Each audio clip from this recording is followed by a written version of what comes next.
Hello, everybody. Welcome to the bee thing. Oh, no, we already fucked it up. That was my fault. It's okay. Welcome to Reasonable Beef. This used to be Talking About. It's not anymore.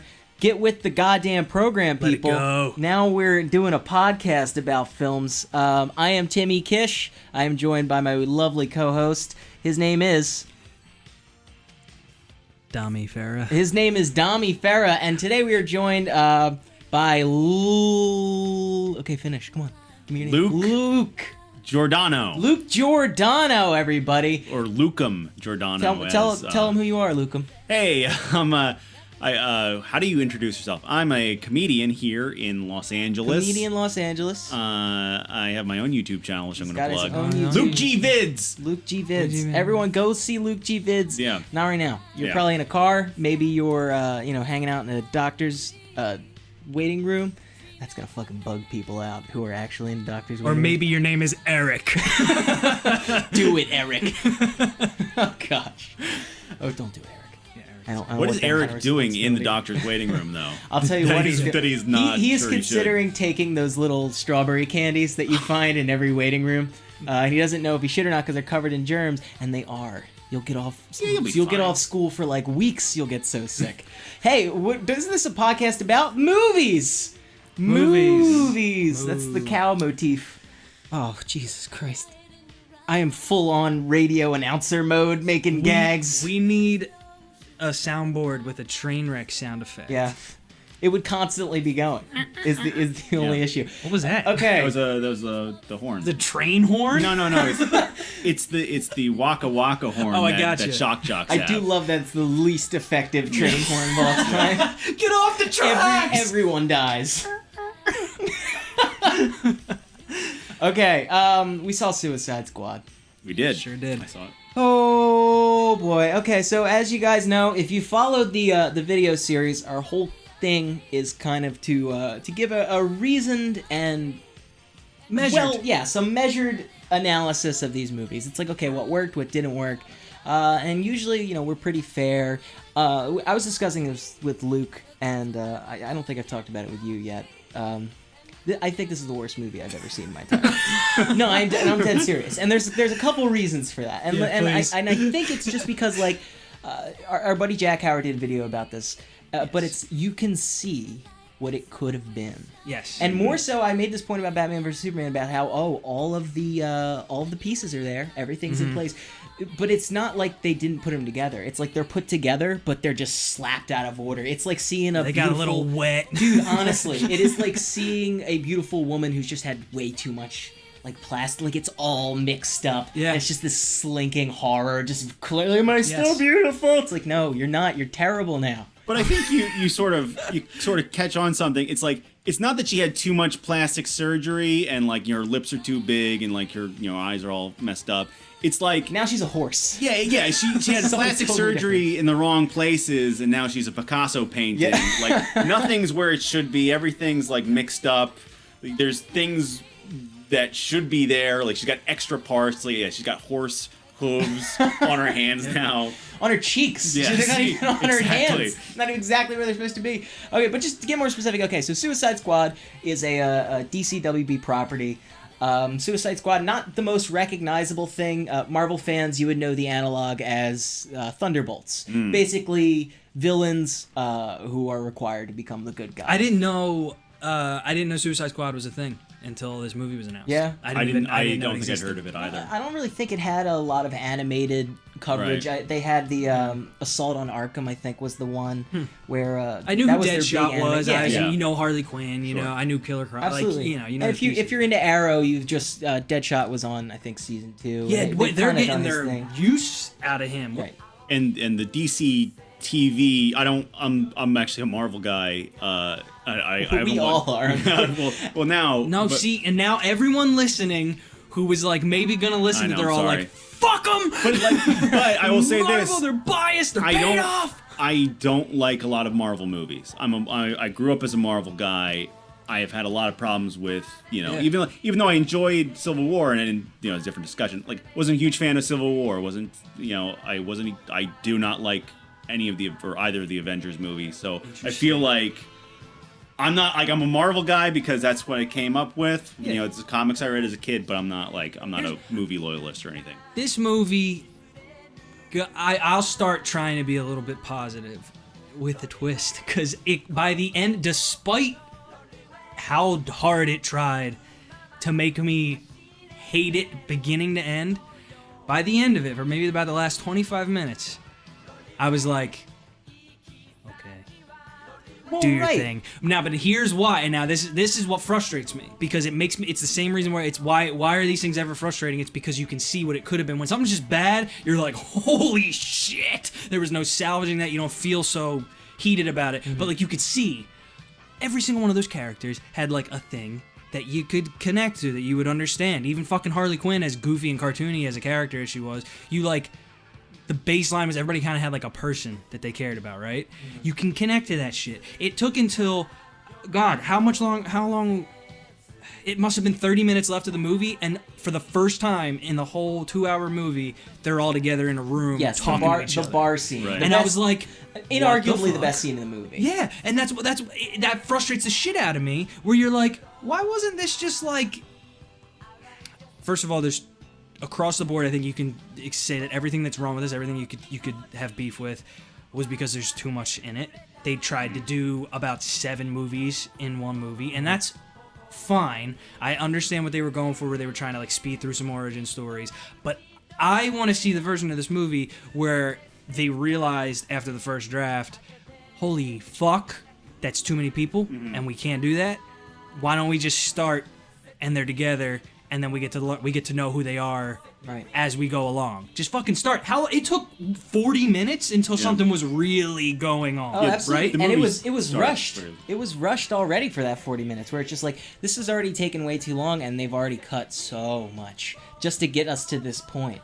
And it's perplexing when you really watch it, because it's like, there's no reverence for the characters in the thing. Like, they set them up like they should be something. They're just like, oh, this is significant. But they never really give us a reason to care. That was the Superman thing as well. The Batman Superman thing, where it was like, you could feel the scene being like, this is important. Yeah. And you were like, is it? Well, it collects on wages that it never quite earns. That's what the bar scene is. Well, and also, I think that's a good analogy for the DC extended universe as a whole. I feel like this movie's a payoff movie. This is something that you set up and you build to. You start with, a Batman movie and a Superman movie and Wonder Woman, and then you go to Justice League, and then you have all these villains who've been set up in these previous movies with a few extra, and you see them do something new. Sure. Like, you establish them as villains, and then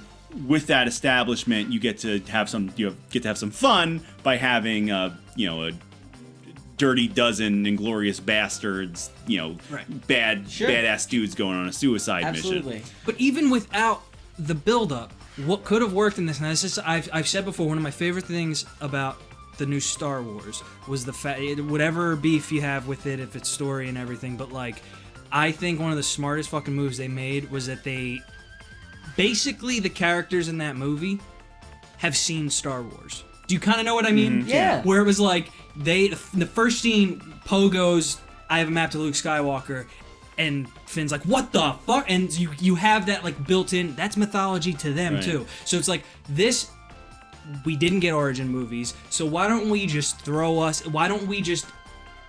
feel the weight of that these people have had full fucking supervillain lives that we just haven't quite seen. Absolutely. And let us just sort of like get into it. Why not make fucking Rick Flag the one who's us, who's like, I don't know what all of these people have done or whatever, or even if it's fucking, you just stick with Deadshot and we know his story, and then branch out, and then let's figure out what everybody else is about, because everybody's interesting.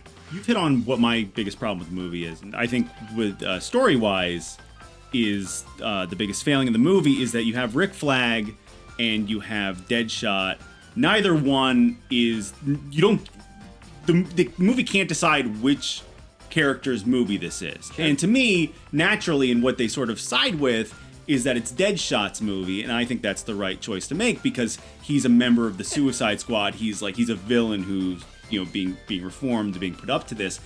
But when you have Rick Flag in there too, basically you take a lot of the agency away from Deadshot because you have this other leader, you have a guy who's more emotionally invested in the outcome of the story because the woman he loves is basically the whole cause of this. So the story becomes Rick Flag's story, but it's not really. Like, you need to give the whole movie to Deadshot, and I think the way you do that is Rick Flag is just like in the way of Deadshot's story, so you just eliminate Rick Flag from the story. I feel like he shouldn't have been in the movie. The movie should have been Deadshot. They spent so long trying to make sure that we understood their decision to put the Suicide Squad together. Right. Sure. And I was like, fucking stop, dude.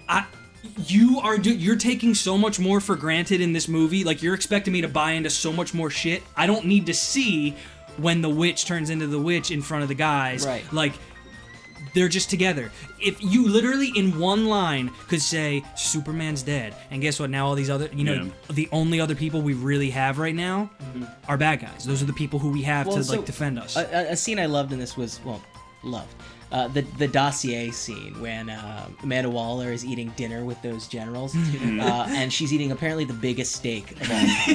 She's like going 7 hours. going through 8 full dossiers of supervillains. Like, this one, he's a crocodile. Okay, so and he's got the big teeth. It's like, but then the most perplexing part about that is that we get that scene again. Yeah. Like 10 minutes later. And it's just like... Yeah, you're explaining the same thing to different characters. What? And then over and over again, it is like... It starts becoming funny how many times they were threatened with the blowy-uppy neck buster. We knew by the first time they got threatened. And how many times did they drill in? Like, that's what's insane to me about stuff like this, where it's like, they're asking you to just give yourself up to some crazy bullshit in this, and then the things that they decide to really pad their ass with are stuff where we're like, dude, who cares? Yes, we get it. They're gonna kill them if they don't listen. Done. I mean, that's a demonstration, that you do the scene where they're getting implanted, like, what happens when you when you run, and then there's a dummy with the thing in there, the dummy's head explodes. Right. So it's like a quick visual thing that the audience understands it, the Suicide Squad understands it, and then we just we got it with Slipknot. Yeah, grip Cook. Grip Cook. Yes, that classic DC villain. Yeah. I mean, we saw. Okay, so they were threatened with it. They were threatened. They were threatened with it. And a sous chef. And Best Boy. Yeah.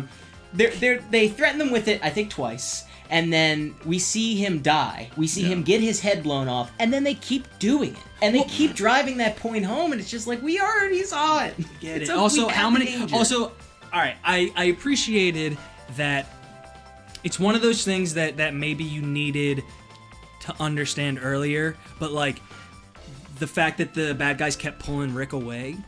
The fact when that happened the second time, I was like, this is a video game. The same shit keeps happening. I don't care about the fucking horde that they just keep mowing through that never even hurt anyone. Yeah. So it was like, why is that what we keep putting in our action scenes? You've got a girl. You've got this amazing character in your movie who can fucking do anything. She's got hand smoke coming out of her back.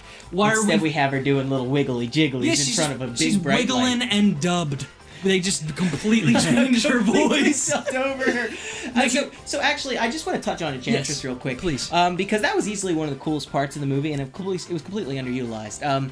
The first transformation scene, with the hand coming in, that was really cool. That's an inspired fucking image. That was so cool, and I was just like, I remember just being sour for maybe 45 minutes until that scene, and it's just like, well, you know what's nuts though? And then immediately back to because it's just like because the whole time, because I have the line out the whole time, my fish and lure is in the water, and I'm like, please, I want to like this, please get something catch my attention, please, and then it does, and then you realize that it's just like a tire. and then then nothing happens, and it's just like, ah, shit. Now I lost my I still am in this. Feed my family now, and then it's an old boot. Oh, I don't know. I'm sorry. What were we saying? I'm As so far as- enamored with your boot Yeah, my analogy. tummy is just grumbling. Yeah, about this now I old want boot. a boot. I want to eat it like they do in the old cartoons where they somehow make trash look actually appetizing. Enchantress, right? So again, we keep coming into this situation where we're like, man, cool shit. And these characters aren't bad characters, man. Harley Quinn, there's a way. Here's my big. Let's take a trip to the theme park. this is a segment Tim and I talked about. We'll see if it's actually Called the theme park. The theme park. Cue the music. Cool. Great. So the theme park is where I will talk about the themes that the movie tried to raise and tried to make part of their story, and how successful they were or not. And then also at the end, we'll try to figure out how this movie would be a theme park ride. Okay. So two parts. They seem like two disparate elements things. that you guys are. It's almost as if we couldn't decide on which to do and decided to do both. Almost like that. So like you would in a theme park. here's Just throw it in there. the elements that they have. As I already said, every single fucking person except for the Australian man who was he? What was his? He had a boomerang first. You see him just throwing a boomerang. He looks really dirty, like he hasn't bathed. And then his boomerangs can fly and give him video feed. I didn't understand him. I didn't know what the hell was he. Oh, you remember that really funny pink unicorn bit they did twice? Four times maybe, 3? I think they only did it twice, and then they never checked back in on it. And they even made it a point to do that graphically. Yeah, and they in the put it in beginning, his opening. It's just like, he's got a fetish for this pink unicorn. Have that unicorn get taken and have him lose his fucking mind. And he's the love most it. ineffectual member of the team. And we would love that yes, scene, right? Absolutely. It's Chekhov's unicorn. Yeah. So, barring him, he's got the unicorn, but that doesn't matter. Barring that guy, every single person there, right, has... maybe barring Killer Croc, but now this is also what I'm realizing is I didn't need Killer Croc in this. You got your tank. Your tank is Fireman. Yeah, and he's got a great origin. He's got he's we the love most him. human Yeah, sure. character in the whole show. He's got a dead family and morals, right?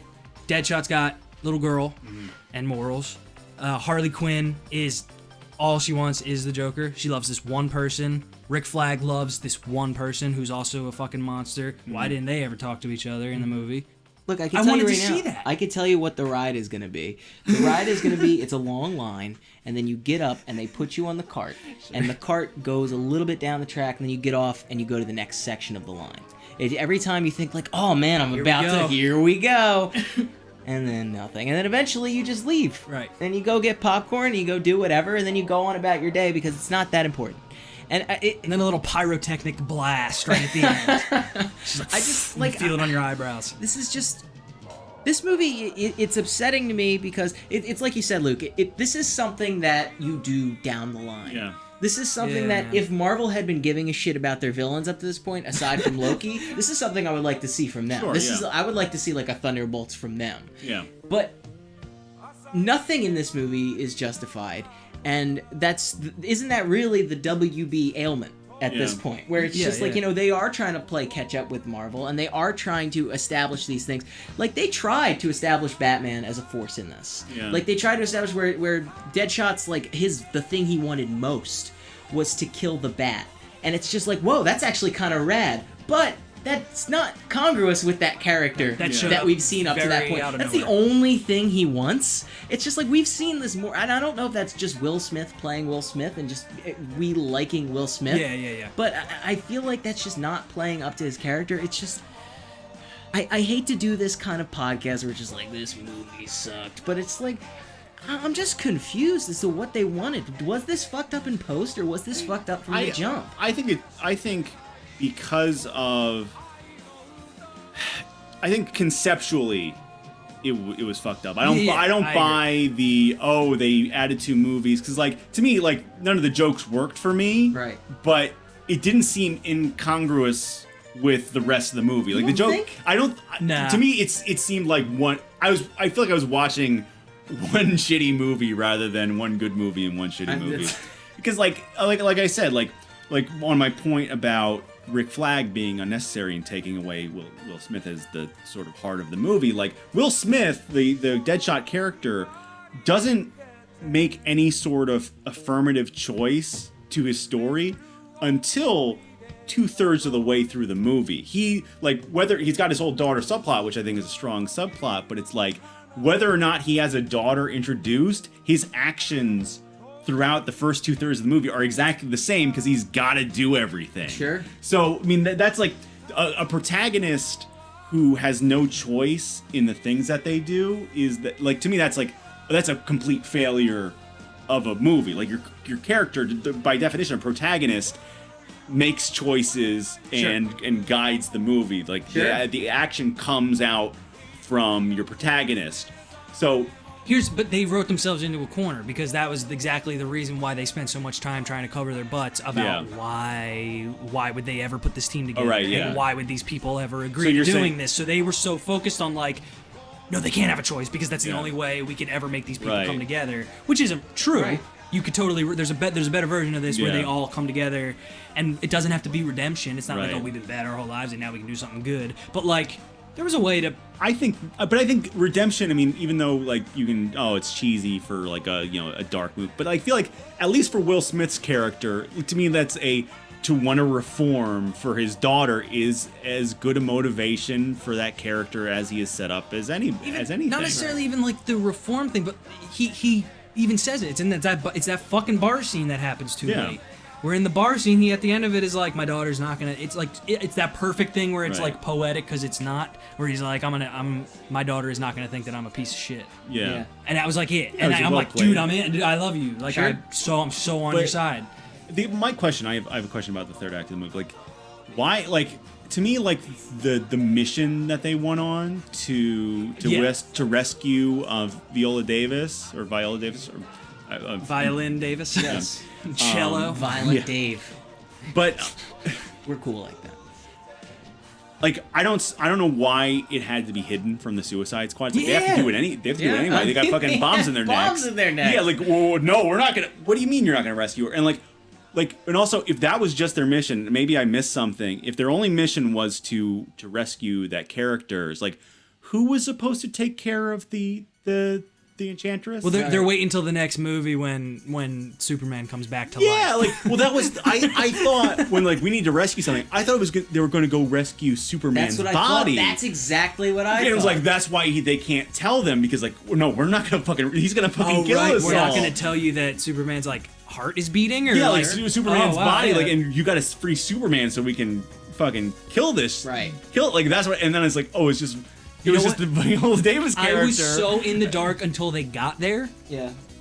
And I remember thinking it the whole time they were in the city. I was so like, obvious. Why are they there? Yeah. I forgot. Like, those are those things where it's like, and they even, what's annoying is that it's like they set that whole thing up where she says, you need to come and get MT3, whatever the fuck she says, and then he's like, all right, for all those who don't speak, good guy. Yeah, and then they explain it, but then the way that they further explain it didn't make me know what the hell they were doing. Yeah. I don't even remember. But, like, I didn't realize until the second they were, like, at the door when Rick Flag was like, don't go in there, we don't want to scare him. You know what I mean? Right.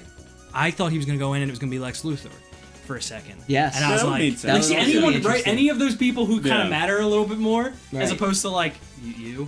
Oh, right. Oh, yeah, well, you should have just told us. We have to do it anyway. I mean, you've been in the you're movie. You're going to kill us if we don't. So it's so obvious that that's what it was going to be, that it's like, there's no way that's what it's going to be, right? There's no way it's going to be the only other character in this movie, right? And then it was. Even understand that they were there to save a person. Yeah. I didn't know that that's what they were up to. Maybe that was my... You thought that they were just there to kill the Enchantress. Yeah, I thought they were there to stop why wouldn't they be? I thought they were hiding from them that it was... Right. A monster. Oh, okay. Like, I thought they were just saying it's terrorist, blah, blah, blah, blah, blah. But I really was lost. You know I was what? just a little bit I was lost. very confused as to why Harley Quinn was there in the first place. No, that's true because she's not that was my other problem. I mean- she's not portrayed as being any particular skilled fighter or anything. Like you got all these metahumans. Exactly. She goes one-on-one with like a couple guards. Like I needed to see her like wipe out like 20 dudes. And also, there's an easy explanation, even if it's not, because those things are always. I have a hard time buying into the dude or just the person who like just is and is kind of good at fighting or whatever. right. Like I always, when you're next to like the crocodile man, it's hard for me to be like, you belong. oh, he's got kung fu powers. But there's an easy explanation, even if it was as simple as like she's nuts and she'll go and do stuff that nobody else is gonna want to do, or she can take a fucking beat like. Yeah, her pain receptors are exactly, gone like from she being that literally acid. is just like she can just get tossed around. She's fucking Like fine. the part of her brain that's messed up is the same thing that like pumps adrenaline into her body. So she go like when she fights, she has almost like a pseudo superpower, like a pseudo super strength, and it's just like okay, justify it a little bit aside from like. This bitch is crazy and she hangs out with the Joker. So we like get the Joker. Like what are you like what are you doing? Yeah, wait a second. Hold on. Hold the fuck on. The Joker's just out and about. Yeah. Right? He was free, right? He was just out. I think they just didn't know where he was. But they made a because point. he gets away. But they made a point of the way that they got all the other bad guys was specifically being like, hey, Batsy. Yeah. We need that person.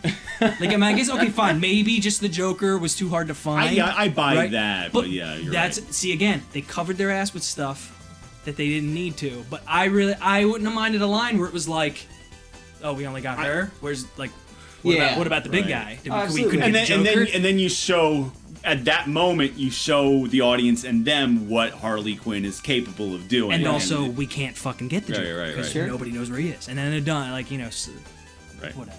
Okay, so let's go to the elephant in the room. What did we think of Jared Leto's Joker? I mean, that seems to be the hot topic. Honestly, I just don't care that much. You know what I mean? Like, it didn't really strike me as either bad or good. I was like, yeah, I guess this is what it is now. This is just a character in the universe. I just didn't have that much reverence for the character in universe, I guess. I didn't understand why beyond him calling himself the Joker, I didn't understand why that person would be the Joker. Right. Do you kind of know what I mean? Why should I be afraid of this person? What does this person do? What's their motivation? I understood him being nuts, and I understood the idea that if he was like this ruthless fucking crazy dude who just takes over the city or whatever, but like, why? I don't know. He didn't really feel like a joke. To me, I had the thought that like, it's if like Jared Leto's character from American Psycho became the Joker. Like he'll look, and even when he had like the slick back hair and the little flashback, it was, like, oh, that's who he was in American Psycho. Yeah. To me, it like he just seemed like a riff on Heath Ledger's Joker a little bit. I mean, like the voice sounded very similar, and it's like if Heath Ledger's Joker was like into silly fashion and stuff, like. I didn't mind him. Like, everybody's making fun of the Joker because of all the dumb stuff Jared Leto was doing on set, and I think that sort of fed into it. But, like, to me, it was fine. Like, the Joker didn't have, like... See, that's the biggest bummer for me. Now, it's probably the same reason I was a little blasé about Harley Quinn. Because at this point, I've seen a lot of people pretend to be the Joker, and I've seen a lot of people pretend to be Harley Quinn. So... even on a big screen with Hollywood actors, there was still this level of like, that's a person pretending. Do you kind of know what I mean? Yeah, it's like a cosplay almost, where it's like you're affecting the Joker, you're affecting Harley Quinn. You're not inventing a character here the way Heath Ledger did. And I'm not one of these people to ride Heath Ledger's dick about. No. I mean, I think he put in a great performance. I mean, and I definitely think because he died is why that's such a blown up thing. But that's a great performance, right? We can all agree. I would say I wouldn't undercut it at all. Honestly. Absolutely. I think he deserved his Oscar. I thought it was great. Yeah. So, and the thing here is that I feel like what Leto wanted to do with the Joker and what Ayer wanted to do with the Joker were two completely different things. And you could tell by his costuming choices. Because really, this is like a hip hop Joker. And I know this comparison has been made, but look at his costume. Yeah. Where he's in the club, he's got like literally a pimp cane. Yeah. His song is called Purple Lamborghini, and yet Yeah. he's doing it like this agent of chaos, where it's just Yeah. like, this guy is not like chaotic evil. This guy is like a pseudo chaotic, like Right. he uses chaos for his own gain. Right. But that's not the way that Leto plays him. And I Yeah. just think that it, Also, where was the funniness? Where Yeah. where was him thinking a thing is funny? He literally That's true. he lays laughs. down. He's got, oh, look at these knives. Yeah, he lays. I like all of them. He just lays down around Yeah. the knives, all, and like it looks like he didn't even laugh very hard. It just kind of looks like he kind of remembers something that he thought was funny. And you're like, That's true. I mean, like, and very remember effectively Seinfeld. in The Dark Knight, well, I guess not in. There's the sort of the cold open of The Dark Knight with a bank robbery, but like when the Joker's reintroduced and he comes in that meeting, his laugh precedes him. Right. You hear him laugh, and then he sort of wanders into the meeting of the villains. The one thing I did like, the sort of brought up is like that he's not like this like Jared Leto, or not Jared Leto. Heath Ledger's Joker is like he's always moving. Like you can't imagine this guy like sleeping in a place for more than 2 nights, or Right. like it seems like he's more constantly than in 2 motion. minutes, yeah. The thing that I liked about Jared Leto that was contrast, like I liked that in that club scene, it seemed like, oh, that's Joker's club, so it's like it almost supports like this new universe where like, oh, the Joker's just like a constant fixture in Gotham. Yeah. He hangs out, sort of like how he was in Batman animated series. Like this Sure. guy's a constant Surround. presence. He's Yeah. got structure. Like he's settled in. He's like in there. So I thought like, oh, that's sort of like that's cool for a universe that if it's going to be like Marvel, it's ongoing. Like he has a base of operations and Right. everything. So that's something that differentiated him from Heath Ledger that I sort of appreciated. Right, but then there's no follow through with that, Right, where you're it's right. just like, He why doesn't does even, that matter? He Where is the doesn't really significance? like. You see, again, it's like you see these two. You've got 2 trains going 90 miles an hour, and their tracks are gonna meet at the same second. You've got the Joker is coming for Harley, and meanwhile they're on this mission, and eventually the Joker is gonna get there, and it's gonna fucking derail everything, and it doesn't. Well, No. He shows up and shoots at them. No one gets hurt.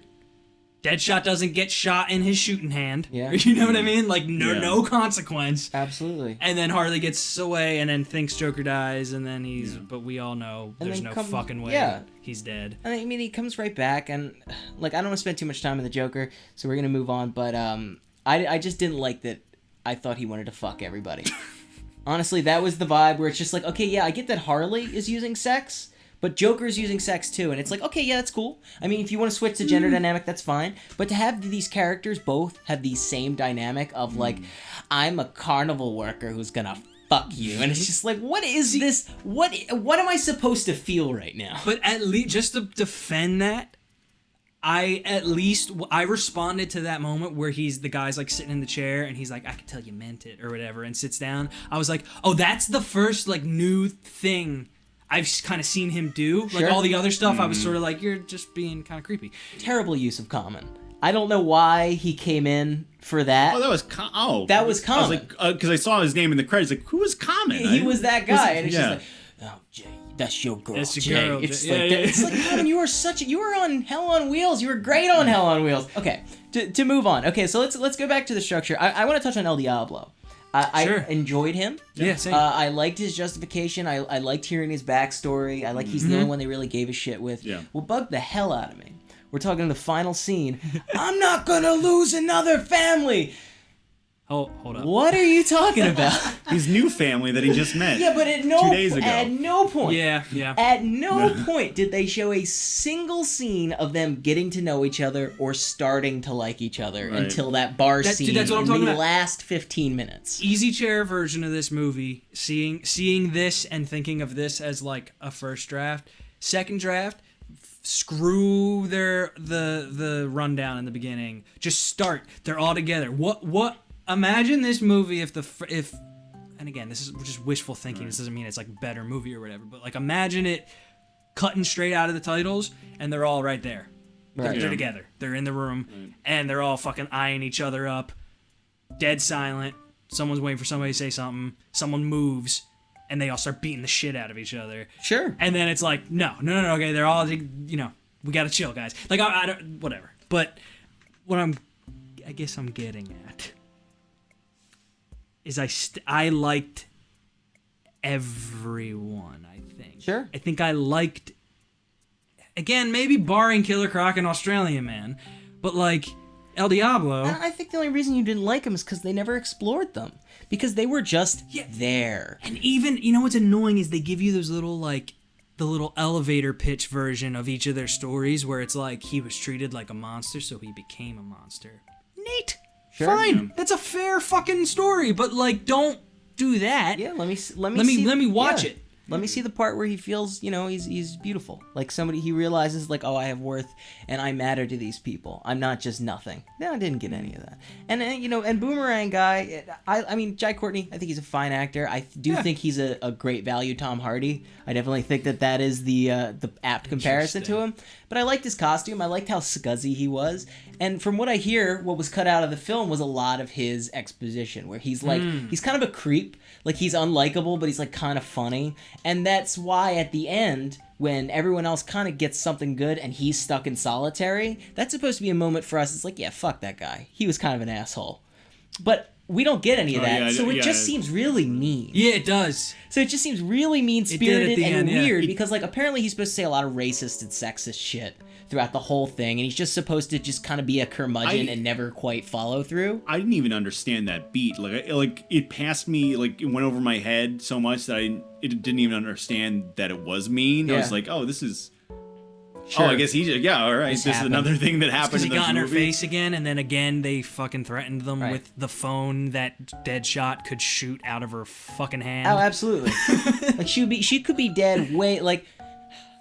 I like Amanda Waller as a character. I absolutely love. Not necessarily in this movie. No. But I love that she is always at least like 6 steps ahead of everybody. And she never seems to have her shit together at any point in this movie. And that kind of frustrates me as a fan of the character. Where it's like... And I wanted to see her arc where they kind of touch back on, it's like, hey, if you never got all these people together, this would never be an issue in the first place. I wanted to see them explore, like, this would happen eventually. Like, we needed, like, this isn't my fault. Yeah, they didn't justify... I feel like they didn't... For all, as you've been saying, as for all the shoe leather they put in to sort of cover their asses, like, I don't think the formation of the Suicide Squad was properly justified, because it's like... Well, where's Wonder Woman? Where, like, they've got the files on, that you saw Aquaman at the end at the post-credit scene, and I didn't stay. It was a mid-credit scene. Like, it's just a quick scene with Ben Affleck and Amanda Waller, and like she gives him a dossier on I think I didn't recognize the characters. All I recognized was Jason Momoa as Aquaman, and. So they have dossiers on Aquaman. They know Aquaman exists. I'm assuming they know Wonder Woman exists. They definitely know Batman exists. She basically insinuated that she knew Bruce Wayne was Batman in this. Right, she's hanging out with him apparently all the time, giving him tips. In this scene. So it's like, well, since these people exist, you guys need to go through and tell us why Wonder Woman can't do this job. You have to show us why, you got Batman to get these guys together. Why can't you put on a big armor suit and fight You know these? what the most fucked up thing about that is? He already knew everything about them, because we had a scene in Batman vs. Superman where he literally gets the files. Oh, fuck yeah, I remember that. So yeah. why That's is he there talking to Amanda Waller, asking for help to get the Justice League together? Yeah. When he already has the fucking files. I forgot about this from scene, Lex right. Luthor. Also, wait, what city was it? Oh, it's Mid City. Midway City. Midway City. Is that I don't know DC or something? I think it's. I don't know whose city that is. I thought it was Chicago, because it's midway through the country. So Chicago's No, it is midway DC. between. It is Oh, DC. It's a city in the DC universe. That is absolutely correct. Oh, come on. You know what I meant. You know what I meant. You got it. Oh, nice. Hey, Luke. Sorry, Luke. I'm just happy to be here, guys. I'm rolling with the bits and the punches and the inside jokes. I'm hot. So, what were we? God, I don't even know. Like I was sitting in the movie. So that's the thing. And I was trying to like keep tabs on like, that's a weird way to do that. And I ran out of fingers and toes, man. It's a labyrinth. It's a labyrinth of a movie. Like the rising action and the climax and the falling action, that's all out the goddamn window in this movie. Right. Where it's just like nothing seems to happen in sequence that makes any perfect sense. All right, I'm gonna talk about some more stuff that I liked because everything's got fucking merit, and for what it's worth, I was not sitting in the movie. There were some times where I was a little bit miserable, and I felt like I was being talked down to, but. I was watching the movie, right? You're looking up at a screen, so I would imagine that they're talking down. Boop, boop. Hey, Luke. I'm still happy to be here. Still loving it. So, like... The repartee. I was enjoying... Enjoy's a strong word. It's not a boring movie. No, it wasn't boring. It propels itself in some way. I think forward. just by virtue of being a $200 million movie. Like, honestly, that's the thing where you're just like, I wasn't bored. It's like, because you can afford, like, at least, when your movie is $200 million, or what is it, $150 million, you should never be bored at any point, just because of the sheer amount of money you could throw at it to make shit happen. But, like, I believe it was, I don't know if it was, like, Your Movie Sucks, or somebody made the comparison. It's just like, the bad guys were the Putty Patrol from Power Rangers. No, they are, where they're literally just, like, falling, there's no particular interesting choreography. There's no particularly interesting reason why they're fighting. It's a video game. Or why they look the way that they do. Right. Like, it's because it seems like, it seems like Enchantress is South American. Is that where the thing is from? Like, it seems like, or Aztec, or I hope I don't sound very white. But it seems like if they're going to be anything, they should have some sort of influence from that region. Right, they don't really that look time like her. Period. Yeah, because like they looked for the movie's budget. They just looked as bad as the putties from Power Rangers. They looked like guys in suits. They moved like guys in big rubber suits. Like there was no like inhumanity. Which is crazy because they were about. fully CGI. I'll tell you what. There's no way that's true. We need to get across. They're fully CGI. I mean, maybe there was guys? human beings I think a couple they were times, CGI. but like They looked like guys lumbering around in giant 200-pound do you know how hot much suits. money it costs to make them look like guys in hot suits? Listen, I tell you what. Forget the suits. I need olives. I need raspberries. You're gonna mix them together, make them look exactly like that. That's what I'm looking for. Also, make sure they blink. Where? Everywhere. I can't believe that they were not guys in suits. But the point is that like I was very bored because when I'm watching this happen and I'm just like I don't give a shit. Like even like okay, so we established that Deadshot can shoot and he can sink any shot. So why do we have him shooting at point blank range over and over and over again? It's just like anybody could do this. You're not utilizing your character in any way. Or like El Diablo where we never really see his like really big power. But at the end he's like, oh, he can turn into fucking a demon. Which here's the thing. And then the way they kill the main bad guy is by using regular old human bombs. Yeah. Like that there is no different, just throw a bomb at him. Up here? Right. Why does it have to be... I also didn't understand why a bomb broke magic. Yeah, like that blew my after mind. like bullets had been pummeling him for hours, like just a bigger explosive worked. I want to say that this isn't nitpicking, where it's just like, you know, how does that happen? Because it's like, okay, suspend your disbelief, but these are like questions that the movie raises and then doesn't justify or answer. Right. I wouldn't be like upset by this if it wasn't just like this thing it's a level Omega threat to the world. It's blowing up satellites. We need to put a medium-sized plate bomb underneath of it to destroy this ancient creature. And it's just like, Also, like, what are you talking about? There are so many elements of a story. And I'm going to put on my professional screenwriter hat. Please. I'm pulling that card, but like, wow. at the end, like it's a good beat and necessary beat when Flag crushes the heart of Enchantress and she dies. I don't even mind that they bought it back in theory that she's alive. Like that, like to me, fine. It's a big budget movie. Sure, you don't want to have that dark beat at the end, whatever. But like, it happens after the climax of the movie. Like the movie for the purposes of the action, has ended already because the threat is over. Yeah. So it's like, to me, like, again, it's like, who's your protagonist? Like, if that's his movie, he's got to crush the heart of the woman he loves to save the day. Like, as bad of a movie as X-Men 3 Last Stand was, the one good beat in it is that Wolverine has to kill Jean Grey to save the day. And that's also a relationship that they spent 6 hours worth of movie time on over 3 movies, and then it's this big, very emotional moment where the very climax of the movie, where on the diagram you see the little explosion thing on the piece of paper, is him impaling her with adamantium claws and killing her. So it's like that moment of like when he crushes the heart, it's like, well, crushing the heart or not crushing, like what's the fucking difference? They can just lock her up and like put the heart in like the center of the earth so it's never to be found again. Like, so it's like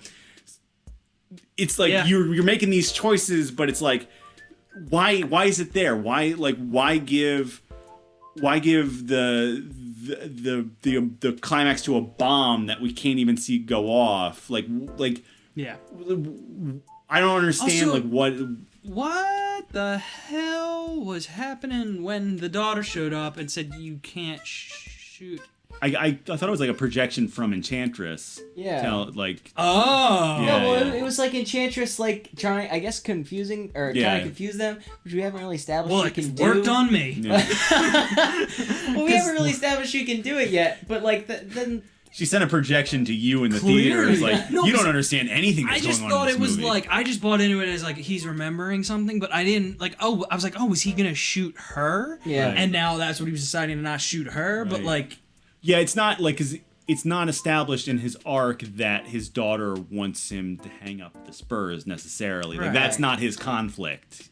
That he like needs to stop what he's doing. Then so it's we had that El Diablo moment where he's like, no, man, it's a trick, man. It's just like, well, first of all, mildly, yes, I do that voice, but everyone calls this dude Essay, and which is fucking weird for me, which is like really weird, and it's just like everybody is almost like even Killer Croc is almost like a weird.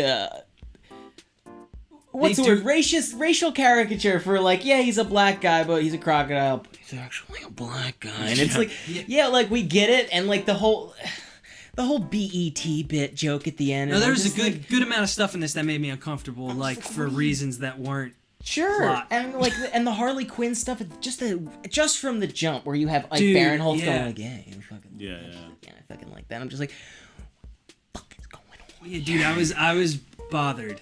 I was bothered by most of those Harley Quinn beats. Yeah, I mean, and it's just like, and it never really, and it's not like it paid off for me.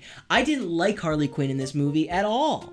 And it wasn't even Margot Robbie. I mean, like, she was fine, but it's just like, they never give her a chance to say anything worth saying that's not just like super fucking cringeworthy. Like, nice to meet ya. Like, is that the stench of blood? It's like, what is that joke?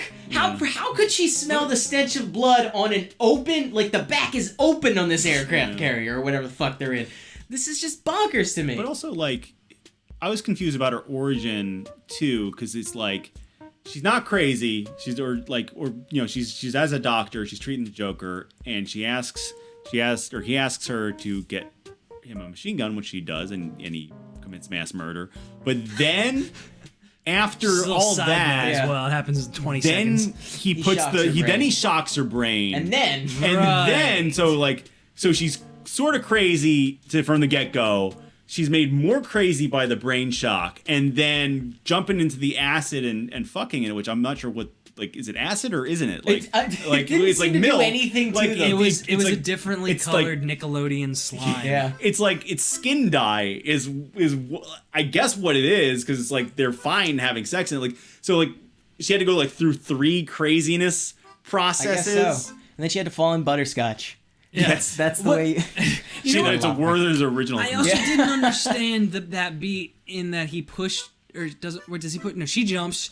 And then he's like walking away. Like, did he think she was gonna die? I don't. And then because he walks away, and then it makes it a big deal that he's like, I can't leave her. And then Swan dives in. Yeah. What Why? Then why'd you push her in? Why'd she jump in? What does this acid do? Who are you? Who is she? Yeah. What is this? None of this makes any sense. Let's take a second here, and I want to cover our own asses. I genuinely don't think that we're being curmudgeons in what we're asking of it. Absolutely like not. we're not. These are not huge things that we're asking for. These are not nitpicks about like, oh really? Like, okay, I'm gonna look beyond the bomb that kills magic. Sure, fine. Count it out. Go ahead. You shoot the thing, it blows up so big that magic stops. Neat. But like the stuff, it's this stuff. You can't. Yeah. It's hard to look past it. This is the stuff where I start to get frustrated at a movie where it's like, especially one that I so desperately and deeply want to enjoy and want to really like, that you're like, I can't ignore the fact that I don't understand why this person's doing what they're doing. Well, I mean, when you like something, you're willing to forgive its minor shortcomings, and when you don't like something, I mean, case in point, I really like, and I still like, it's not a perfect movie by any means, I still like The Dark Knight Rises, and that's a movie because I enjoyed the whole of what the movie is and what it was trying to do, and the themes and what it did for the character, because I liked it as a unit. I was willing to forgive its many logical leaps and fallacies and shortcomings, because I enjoyed the movie as a whole, because the spirit of the movie to me succeeded at what it should have done, which so like I feel like maybe we're harping on minor points, but because the movie itself as a piece of art, and yes, even comic book movies are art in their own way, it's like, because it fails on that level, its failures on smaller levels become they jump out at you, and they're worth addressing. And like it's not just one thing that was wrong with this movie. A lot of different things were wrong with this movie. So I want to pull back out. Let's pull back out from the movie and talk about the actual surrounding thing. And we're gonna bring this. Yeah, no. By the way, I started about 20 minutes. I was like, I want to say something that I like, and then immediately. But, so first of all, the marketing of this movie is fantastic. Whoever's in charge of the marketing campaign deserves more money. I mean, like, the colors and the character posters, and it just worked. Yeah. It brought people into the theaters, and it clearly works. They had a big opening weekend. Yeah. And even though that doesn't reflect what the movie really was, I mean, I saw a really great picture of just like, if you see the launch trailer and the Suicide Squad logo versus now, where it was just black and gray, and now onto this big colorful thing, which is like, that really wasn't what the movie was. But I think the marketing for this movie was out of this world fantastic. And I think that deserves some commendation. I don't know if they tricked me really well. That's what I'm saying, though. So that's why I always say it's. I mean, in that respect, it's out of this world, fantastic. But it's like, that's so strange to me, because it was its own creation. Whereas, like, you could say the Deadpool marketing was fucking genius, because they really just like ran with him, and it all made sense, and it all connected, as opposed to like this, where it's like, you kind of got it because the movie had all the pop songs in it, so I guess it wasn't like super off base, but like there's definitely a poppiness to it that wasn't. Well, we didn't even touch on the music choices. Garish barely scratches the surface of this. To me, like, it wasn't as bad as Watchmen, so like, honestly, I'm giving it a fucking pass. That's pretty true. But I mean, like, the things were just so on the nose of like the songs where it's just like, we're going down to New Orleans, born on the bayou. It's like, okay, so you said the word bayou, or it's just I appreciated that we got away without I started a joke, though. Oh god, that never came back. Swish. So that was a win. And I don't know, man. Like, when Deadshot picks up the guns and Black Skinhead starts playing, and it's like, because he's a black skinhead. Okay. It's just like, so, wait, what do you, I don't, oh god. It's like they ran it through like a Google primitive AI of like matching terms. Dude. And like, this works. The music didn't bother me. It didn't bother me either, but it's just like, okay. You know what music did bother me, funnily enough, was not that. I was more bothered by the score at the scenes where there's nothing. Again, it's like that thing where these things stand out to you when the movie isn't working already. Right. It's like when there's an action scene, so they're fighting again, like the putty guys, just again, and the music would have you believe that this was like significant, the most intense moment ever, and that all of them are about to die, and that just it was like so unsynced for me when I was watching it that I almost it's like it almost makes you mad. Sure. Where you're like, I don't buy it. Stop it. And I will say, more covering my own butt, I had similar feelings. People, this is one of my weird like ones where I'm just not on the same level as people, but Up. First 5 minutes or 10 minutes of that, like notoriously people like say it makes you cry, and it was like such a good compressed storytelling, and that was one of those weird things where I could see the piece. This is kind of different, but like I could see all the pieces of what they were trying to do to me. Yeah, so it's like manipulation, right? And I was like, emotions. you get the fuck out of here. What are you doing? Trying to make me cry. Don't you make me feel a feeling. Make me like, feel comfortable and then rip the carpet out from underneath me, where it's just like, oh, you're trying to pull at my heartstrings. Okay, so the other point I wanted to make I got two things. Then we can move on, and we can actually probably wrap it up. The first point I wanted to say was I do like the device of Rick Flag. He can't die. Like, you're not allowed to. If he dies, we all die. And I wanted to see all of the fight scenes be choreographed around that. Yeah, where they kind of touch on it a little bit, where he gets pulled away and they're like, oh, go for Flag. But I wanted to see them play that up more. And that would have been exciting. You have these superpowered villains who aren't really threatened by this thing, but they need to protect this guy. And they need to make sure nothing happens to him. But I feel like you could do some interesting fight scenes with that. Even that, though, is hard. But I completely agree with you, because I think that's a really cool little device. But, like, even that's difficult because he's good.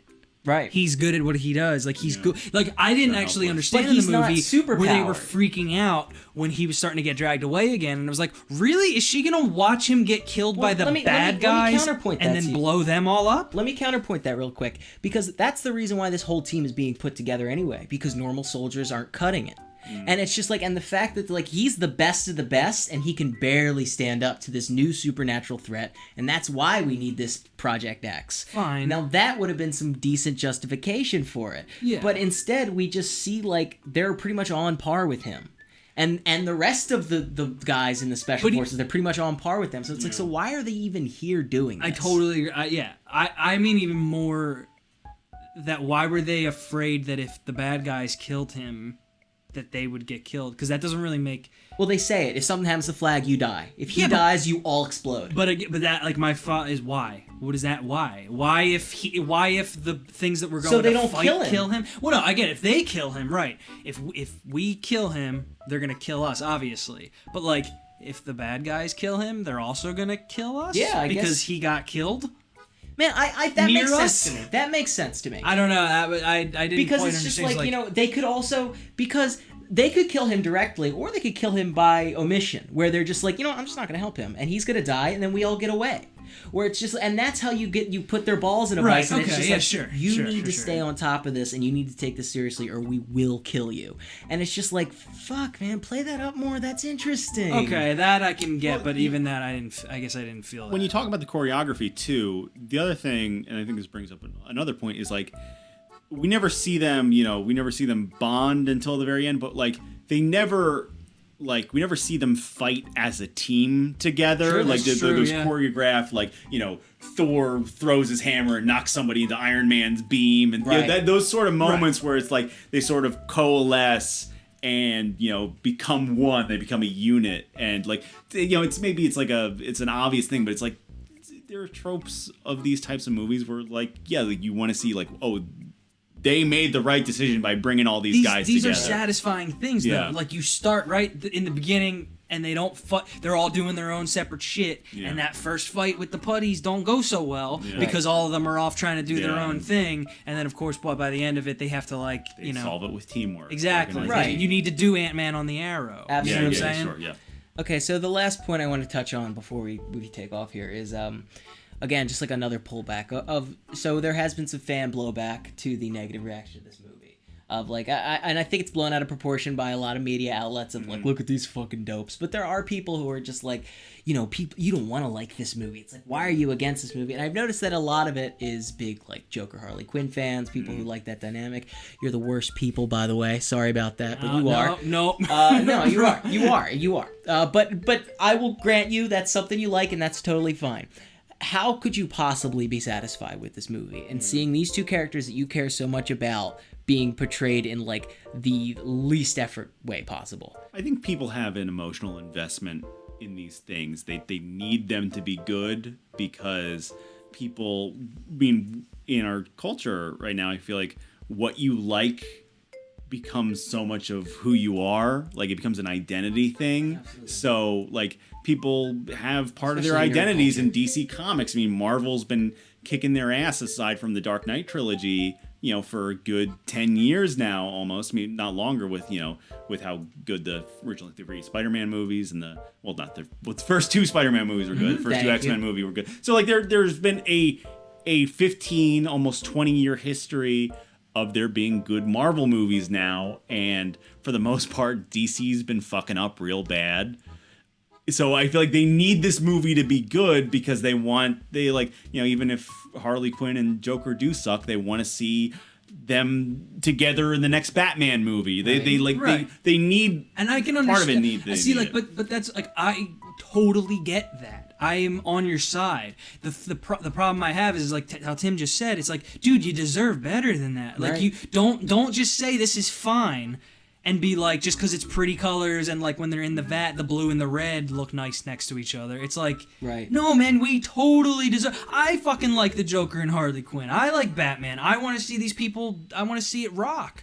I want to connect. There's people in Marvel. Someone said, now I don't necessarily believe this to this, you know, joke extent, but someone said on Reddit the other day where it's like, what Marvel is doing is making me care about characters that I never cared about, and DC is making me not care about characters I did care about. So it's like, but I don't necessarily believe it quite on those polar opposites, but like Marvel's done a decent job. I didn't give a fuck about Ant-Man, really. Yeah, like, no. Do you know what I mean? And as far as mediocre as I thought that movie kind of was, it was the most by the numbers Marvel movie, but I was in it though. Like when I was there, I was like, I like you, Ant-Man, and I'm on your side, and I understand why you're doing what you're doing. I understand who the bad guy is. Like, I'm so on it. Good, fine. And I wonder if that's the casting of Paul Rudd, though, because I do love Paul Rudd. So it's just but even then, it's like that's the casting of Will Smith. Casting. Will Smith, and I knew it the whole time I was watching it. I was like, bless you, because you are. I'm looking in his eyes, and I'm like, dude, I'm there. Yeah, he was giving it such a like poor Will clout Smith. That it maybe didn't even deserve. Absolutely. Like, even those scenes with the daughter, where it was like the kid actor wasn't even so hot, but like, dude, he was just so there. That was his daughter, and you just felt it, and every word he said to her. Right. I don't know, but something interesting. God, I'm so sorry. We're gonna cut around. Something interesting that I saw that David Ayer wanted to do was he wanted to show the villains getting picked up, which kind of gets dropped. You only really see it once, maybe twice. And the idea was to show Batman be scary, because it's, what does Batman look like through the eyes of the villains? Right. And you kind of see it when he's with his daughter, and Batman just falls down from the fucking sky, grabs him. And it's just like, oh man, that could actually have been a really scary, interesting moment. And his daughter stands between them, and it's just like, he's putting me in this choice. Like, Batman's kind of a dick. But it's just like, and he's only a dick because we're from the villain's perspectives. Mm-hmm. But again, it's something that, it's like an interesting concept that was never followed through on, which is, I don't know if that's the WB ailment. Right? He wasn't. Yeah, I don't know, man. It's. I love that concept though. Yeah, I think from a studio perspective, I think they're not panicking because the movies, you know, the last 2 movies have been doing well. I mean, they're making money, but there is this. I feel like there's a feeling that like, oh, we need to really nail these, or like, I don't know though. The brand is no, but there's a suffer. Variety article out that was like, look, so these last few movies have done well, but WB really needs to up their quality. And it's like, there's some studio exec going, no we don't. No, we don't. True. Because the movies are making money, we don't need to do anything to the quality. Because people want to see the next iteration of the story. Yeah, who cares? These are too big to fail movies. It is funny though, because there's this big part of it, and I'm in that boat. Now I wouldn't have gone to see this if we weren't doing this podcast. Genuinely. Yeah. I would not have. I heard too much from people whose opinions I trust that it was not good, so I was gonna wait. So I think that's gonna start happening more and more, though, man. Yeah. Like I'm here. And again, I know I'm saying it a lot. it's not. I don't think it's that I'm protesting too much, but I genuinely I keep wanting these to be good. Yeah. And as much as I wanted this to be good, how much bad I heard about it, I was about to not give him my money, and now I still fucking did though. So I contributed to sending the wrong message. But I think people are gonna start checking out, backing off. Yeah, I'm man. checked out. I'm not going to see Wonder Woman. People are confused. I mean, it's like you're hearing a very it's like anything. You're hearing the vocal fan group who are like, no, it's amazing, and the people who are on Rotten Tomatoes audience score are sitting there and taking the time to vote 5 stars or whatever. But generally speaking, I feel like every time I've had a conversation about Batman vs Superman or Man of Steel or now this, lukewarm at best. People are always kind of like, oh yeah, those were weird. People will go see Justice League. I mean, they will. That's the main thing. Like if Justice League, if they knock it out of the park, then they've bought all the goodwill for 5 more movies. Right, absolutely. And dude, I'll be back on board. I'm on the hook with that as well. I mean, because even though I said it was a Marvel guy, and I said this before, there's only I've only really liked maybe 3 or 4 I'd of say, the Marvel I'd movies, agree. I mean, Spider-Man 2 is my favorite superhero movie ever, which is not a Marvel MCU movie, but I love Guardians of the Galaxy, really like Iron Man, the last 2 Captain Americas, all right, and then I can take or leave or dislike pretty much the rest of them, but I feel like I'm invested now, where it's I'm probably gonna see most of these movies in the theater. Yeah, I mean, it's like you don't skip episodes of a season of a TV show just because you didn't love the last episode. You keep watching, and that's really what these. I mean, I've made this point a million times about Marvel's strategies, episodic filmmaking. The phases are seasons, and it's really even if shows I love, I don't love every episode of. And DC is not really doing that. They're giving filmmakers kind of not quite free reign. There's no such thing as free reign with tentpole movies. And even with these movies, they're really trying to do some weird quality control and cut the shit out of them. But doing individual focused films, giving directors freedoms to really handle these movies by themselves is not the best way to approach it. I do think that the Feige, and it's not because I'm a Marvel fanboy, this is the way that you approach and make these movies at least passable. Is that you have to have some kind of head guy in charge or main concept to build your. Isn't that what Jeff Johns is now? Isn't he Sure. I mean, he's not doing a great job. But wasn't he just installed maybe. few months? I'm not sure. I just remember some announcement about Jeff Johns being leader of the DCEU. Well, Jeff Johns, you have 2 first names. It just occurred to me again in this movie that these guys are our last hope for some reason, even though we literally see the Flash and we see Batman. These guys are in this movie. Yeah. They are in it. They're not talking about it. They're there. We see them. And on that note, somehow the fucking. And on that note, we're gonna wrap it up. The Flash is in this movie. He's there. Okay. And she knows him. Cause he gave him the fucking killer crocodile or the boomerang. Captain Boomerang. Yeah. Oh. He went to Australia. That's what I'm saying. Why wouldn't they call Wonder Woman or Batman first? What's the fucking point of the movie? Hey, the Flash, can you come and get me? I'm in this building. Sorry, I can't make it. She wants to do her power play where she's like, this thing I put together is what saved the day. But whatever. It's not present in the movie. I buy that as a justification, but this fucking movie. Yeah. Okay, let's end it on. Diablo. I do too. I do too. I think the story is very effective and human. Okay, and I think it ended well. The only way he could redeem himself is through self-sacrifice. He committed a sin that was so heinous, killing his wife and children, that I feel like this is the one ending story beat that actually worked in the movie, where he has to sacrifice himself in order to absolve him of his own sins. Absolutely. I think that's a good point. I also they kept his he was the Hulk, right? So they kept him, he's the one who we're not going to see. We're not going to see it. And that would work, except for the fact that we see it all the fucking time. Yeah. Because they show it the first time they mention him. How much more satisfying would it have been if the whole time it's this dude he burned a bunch of people alive. We see the aftermath. We see that we know he's got fire powers. He's just not. And then what do we get? Then that's one of those things where I'm like, oh, I'm fine with not seeing it the whole movie.